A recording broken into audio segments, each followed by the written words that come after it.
a person. I got all these dimensions. Welcome back. I'm April. I'm excited to share with you my She Shed workshop. It's 10 by 12 and right in my backyard. Stay tuned because I'll be showing you along the way the entire finishings of my She Shed.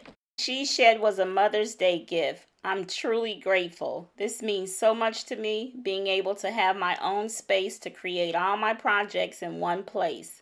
No more quiet on the set. Wow. I was starting to take over the house with all my supplies and projects.